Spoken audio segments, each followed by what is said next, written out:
savior is the name we use to describe a talented individual that reincarnated with memories from their past life. Some of these saviors are trained by the Akane Academy, which divides them into two categories: Shirigane, the ones who manifest weapons and use martial arts, and Kuroma, the ones who use magic. They use their skills to fight metaphysicals, supernatural entities who want to harm humanity. Our protagonist, Moroha Haimura, is a rare person who possesses both powers. Moroha is an orphan boy who's considered an ancient dragon, a person who possesses memories from two of his past lives. On his first, he was Prince Flaga, a swordsman who was in love with his sister. On his second, Shusora, a magician and king of the Netherworld, aided by his lover, the Witch of the Netherworld. Moroha falls asleep during the entrance ceremony.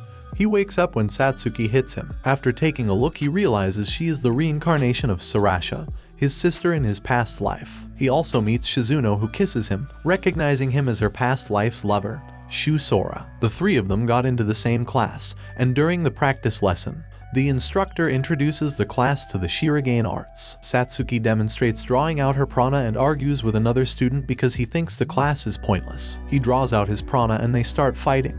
Satsuki engages on him, but her efforts are useless as he dodges or parries everything. She overestimates her abilities and loses her sword, and when she's about to pick her sword, the other student attacks her back. Moroha confronts him and accepts a duel to get an apology. The duel begins and Moroha is getting beaten. He can't use prana yet. His hits are parried or dodged, but he gets knocked back every time he gets hit back. It's a one-sided match. His sword gets cut in half. He tries his best, but his sword slips from his hand. His opponent decides to deal the final blow, but Satsuki encourages him with words from their past life. Moroha remembers his past and manages to draw out his prana and Saratinga, his katana from the previous life. He shows mastery in his speed abilities and destroys his opponent's weapon with one blow. He defeats his opponent with a spell but collapses due to exhaustion. Moroha wakes up when a young girl named Maya kisses him to restore his prana. The school principal explains that he's an ancient dragon. Jin Isuguri comes to Moroha classroom to inform him he got promoted to rank C, and wants him to join Strikers, a team who fights metaphysicals. Moroha and Shizuno, who was already invited, accept to join the team. Satsuki asks to join the team but is rejected for being too weak. Satsuki invites Shizuno to go shopping and find a present for Moroha. Suddenly a 9-headed metaphysical appears. The two drag the metaphysical into the mall as they try to hold him back. Satsuki manages to land several strikes but she's trapped. Shizuno is forced to save her from an attack but gets hit and her body starts to turn into stone. Shizuno gets restrained by the monster. However, Moroha arrives and frees her. He strikes the monster a few times while dodging its attacks. While Moroha is fighting the monster, Shizuno wakes up and reminds him of his second power. He awakens it and casts a spell while running inside the monster's mouth. He destroys the head with a magic ball and merges it with his sword. Moroha kills the monster with his new combined power. Later on the same day, Satsuki also joins the Strikers due to her bravery. While at a cafe, Moroha meets a blonde-haired guy who knows his name and demonstrates his ridiculous fast speed. He learns from Shizuno that he's Sir Edward Lampard, one of the head 6 in S class and the top man of England. Later, the three meet Maya and learn that she's the principal's younger sister. Moroha also learns that Shizuno's elder brother is the academy's chairman, and that she belongs to a prestigious family who wants to use her for political purposes. He gets invited by Shizuno's elder brother to their mansion. Her brother tries to tempt Moroha to become an S rank. After dinner, Moroha gets to learn about Shizuno's past and how her family decides her life. On the next day, Moroha gets back to this room and finds Maya, who tells him she's his new roommate. On the other side, Shizuno is ordered by her brother to study abroad. She rejects it but is told it was a family decision. She skips classes for the next day. Moroha finds out about it and barges into the mansion claiming he's an S rank, and takes her away. Upon request, Sir Edward and his assistant, Angela, block them midway. Moroha challenges Edward to a duel. They move to another location and engage on each other. It seems even, but Moroha gets stabbed early on. He tries to cast a spell but Edward interrupts him by pushing him back. Maya appears and releases a field, allowing Moroha to use his real power. He casts a spell and dodges Edward hit to combine his powers into his katana. They re-engage and Moroha breaks Edward's sword. Edward releases his second weapon, a silver armor with a lance. Their fight ends up destroying the nearby terrain. Moroha manages to crack Edward's helmet. To win the fight, Moroha uses Causidus, a forbidden spell that freezes Edward and the whole mountain. He gets awarded the S rank by Edward. Later on, the principal teleports the strikers' squad to an island for them to practice. Everyone must decide their own practice goal. Satsuki challenges Momo to a running competition, but she's unable to win no matter how much she tries. At night, Satsuki asks Moroha to train her to run faster than Momo. He tries to convince her to focus on her own strengths rather than aiming for running, but he gives up when he finds the real reason behind it. During their late-night training, Satsuki notices something strange in the ocean. On that same night, the Head Six meets to discuss the promotion of Moroha Haimura to S rank. As they argue about the decision, one of them warns about a sudden appearance of a new metaphysical. The strikers' squad finds out that the new metaphysical is much stronger when compared to the last Moroha fought with. They decide to vacate the island along with civilians. On the other hand, Russia's S rank, Vasilisa decides this is the opportunity to test Moroha. Moroha, Satsuki, Shizuno, and Maya stay behind to deal with the metaphysical, but all the strikers appear to join them. They devise a plan to fight the metaphysical. As they engage from long range, the metaphysical grows tiny larvae from its body to fight back. Moroha engages with the monster and cuts one of its arms. The group wants Moroha to slay its head, but the monster has more than one head and uses a sound attack to hit all the strikers. Moroha jumps on top of the metaphysical and remembers another magic from his past life. He uses his sword to carve a magic circle on the monster's back. As he activates it, the monster explodes from the inside. Vasilisa sends Alina, a Russian transfer student, to eliminate Moroha to avoid Japan being the first country with 2 S ranks. As she arrives, she confesses her love to Moroha, but he rejects her because he suspects her motives. She still manages to land a date with him where she tells him about her past. Shizuno contacts Angela to get more info.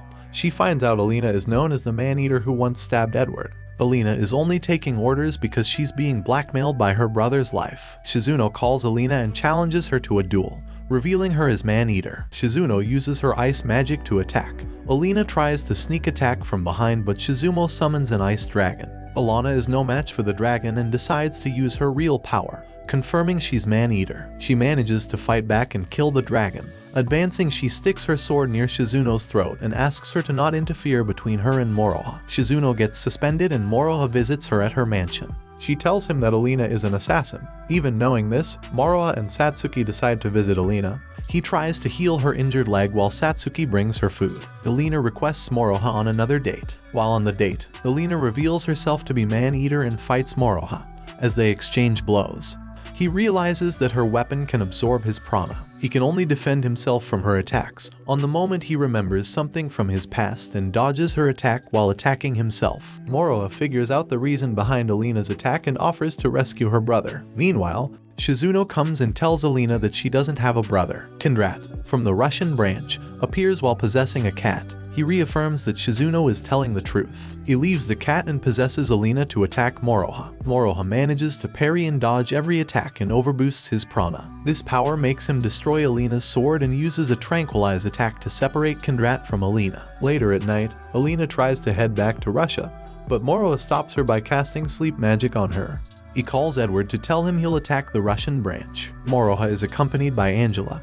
They ambush one of Vasilisa's subordinates, just to send a message that he's waging a war. The messenger talks to Vasilisa through a mirror and tells Moroha's weakness, that he doesn't kill people, but the subordinate is considered a failure and is killed. While in Russian, Moroha beats every elite savior and tells them to spread his name. He manages to move some of the attackers with kind words, but he had to clear up several branches until he encountered one of Vasilisa's main minions. The minion shows him a mirror, where they see Vasilisa casting a high-level spell. The mirror summons a lightning dragon that directly hits Moroha. Moroha finally wakes up and finds out that he was roasted while saving Angela and taking a direct hit from Vasilisa's attack. She carried him to an inn and healed his injuries. One of the girls he fought before became an ally. She told him how cruel Vasilisa's methods are. Even the minion who carried the mirror was killed because of his failure. When Moroha finally comes to face Vasilisa, she attacks him with a high-level dark art, creating a powerful army of lightning. Moroha goes head in, slashing the army as he moves forward. Vasilisa sends her bodyguards into the battlefield, but her lightning army keeps attacking anyone on their path. Moroha ends up trying to fight the army while saving the bodyguards one by one. However, he gets trapped in a gravity field by Yori, one of the bodyguards. Angela and the new ally comes to the rescue. Satsuki, Shizuno, and Alina also appear. Alina tries to call up the bodyguards by telling them she's now a new person and they should change too. Alina cuts Yori's necklace, making her return to normal, and Moroha ends up getting all bodyguards by his side. Vasilisa asks her men to contact the Russian government to tell them the whole city is about to be destroyed. She summons a lighting giant who's tall enough to touch the clouds. Moroha tries to attack it with his merged abilities, but to no effect. He remembers his past life and throws a high-rank spell on his own. He summons a sea of black water that binds the lightning giant, eventually breaking it when he commands the water to restrain the giant. He gets closer to Vasilisa. She tries to cast a spell at him, but he snaps his fingers and the water blocks it. She begs for her life, even claiming to serve him, but he just walks away. Later at night, while spending time alone, Moroha tells Shizuno about a dream. In that dream, he sees a monster he had never seen before. The same monster that keeps taking everything away from him in his past life. When heading back to the academy, Moroha gets behind because a metaphysical appears in Russia. Edward briefs Angela about Moroha defeating the monster. While Satsuki is laying on the bed with Maya, she feels a vision of a monster. On the other side, Ando, the Japanese S-rank, wakes up and says the ancient dragon is coming. On the next day, the sky turns dark as the ancient dragon appears. He heads towards the academy looking for Satsuki. Upon finding her, he chases her but gets attacked by the strikers. The dragon dispels everything at high speed. He has the ability to nullify and create every spell with its eye. While trying to come back, Moroha finds out about the attack. He remembers everything. The ancient dragon has always been hunting him in his past lives. Every time he lived, the dragon appeared and killed everyone he held precious. Meanwhile, the strikers are still trying to hold the dragon's attacks. The principal passes out while saving Maya, and entrusts her with the mission of opening the transportation portal. Edward appears and protects Maya while she's casting the spell, and they finally manage to summon Moroha. As he arrives, he shouts at everyone to stay out and run. He engages against the dragon, but he ends up with his sword broken. The dragon has the power of every metaphysical they fought before and attacks Satsuki and Shizuno. They turn into stone statues. Moroha, enraged, attacks the dragon with multiple hits. He craves a forbidden spell into the dragon's body that will destroy everything, even the city. Satsuki and Shizuno talk to their previous lives and come back to help Moroha. As a result, he calms down and enables to merge both his powers of past lives. The strikers try their best to create an opening for Moroha to create a powerful spell. The dragon tries to dispel the chant, but Angela throws a dagger into its eye to stop it. Moroha, Satsuki, and Shizuno combine their powers to land a powerful blow, killing the dragon. This is all for this anime. Give the video a like, and I will see you in the next minutes.